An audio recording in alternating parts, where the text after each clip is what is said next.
I'm so glad that we're having this conversation at a time that is perhaps also a time of reflection for you as you transition into a new role at Mastercard.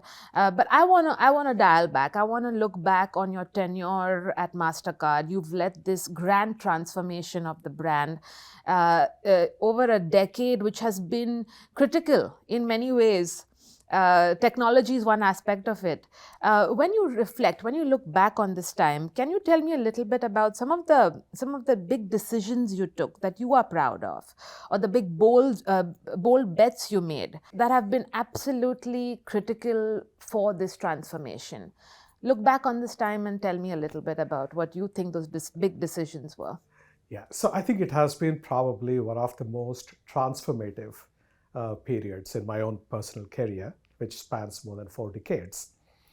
And literally every single aspect of marketing, we started questioning and saying, is this the right way to do? Is there a better way to do?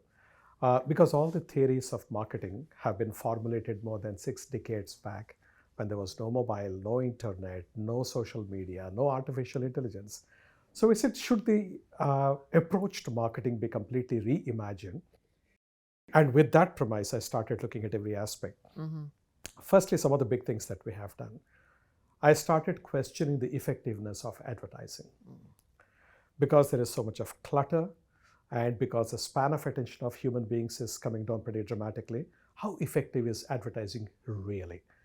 And because we have got transaction data as a payments company, we could really measure the effectiveness and correlate with a true causal relationship. And I found that advertising was not great in terms of effectiveness. It's not because we were doing bad advertising or anything of that sort, but it's advertising as the medium to drive things and make the kind of results happen was not doing what it was meant to do. So I took a first big bet where I cut down my marketing budget or advertising budget by more than 70% and moved it into experiences because the need to communicate and connect with consumers and customers still exists. That doesn't disappear. But the medium of how you connect and communicate changes completely. And I went into experiential marketing headlong. That was a huge bet. Thankfully, it paid us off in oodles. So we started this entire journey on creating experiential platforms, and we even acquired a company which actually sourced experiences, curated experiences at scale around the world. That was the first big one. Second, one of the premises that I started operating with is that people have 5 senses. The sense of sight, sound, touch, taste, and so I said, why is it that we rely as marketers only on 2 of these senses? Can we truly be multisensory and immersive, and is it going to change? So I started visiting each sense. Like for example, when you look at the sense of sight, the brand manifestation is typically in the logo. And logo, when you look at it, it's a simple representation in classical marketing, which connotes some positive feelings, but we went at it very scientifically. And what I found, for example, is that the elements of logo which are visual is processed by a different part of the brain than the verbal part of or the word part of the logo, which goes through the prefrontal cortex, which is very different. So I said, let's drop the word Mastercard from our logo completely. And I still remember my conversation with Ajay Banga that day, who was my boss and he was the CEO then.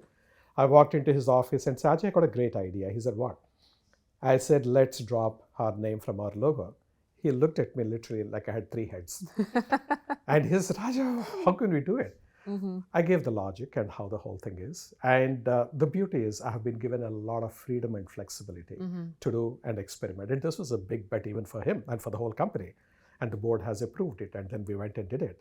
And it was one of the best things that we have done. So that creating that symbol brand or the iconic brand, that was something fantastic as one example.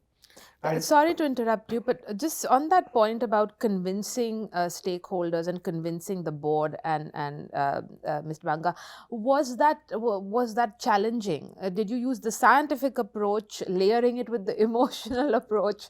What was that argument that you made? Because it was an absolutely transformative and a big bet you took. True. So it was actually both, right? First and foremost, there has to be a hard logic behind why I'm doing it. Is there science backing up my hypothesis, or is it just my gut feel? So people are not going Which to make big marketers bets. love, right? Gut Yes, feel. gut feel. So this was scientifically backed, and I had all the research done. And we took actually 2 years to create the right combination of the circles. For example, we used the red and yellow circles in the past, but the shades of each color have a very different emotional resonance with people. So I actually played around with those. The shape, though they are just two interlocking circles, the extent of overlap between the two circles mattered a lot. We called something called the golden ratio, which is in the Italian architecture, Roman architecture. So we brought those kind of elements and all. And truly, this is one of the biggest steps we have taken in terms of transformation. And today, even without our name, there is an 84% recognition of our brand just by looking at the logo saying this is Mastercard. That was a big one. And going along the journey of experiential marketing and multisensory marketing, I created a sonic identity for the company. It is not just a jingle, which is so 1940s and 1930s, and created a complete comprehensive sonic architecture with the 10 layers and so on. Now, this has been rated now for this 5 years in a row as the world's #1 audio brand. And our sonic is actually heard multiple times every single day at 2.9 billion points of sale around the world, which is free earned media for me. So that was one kind of a thing.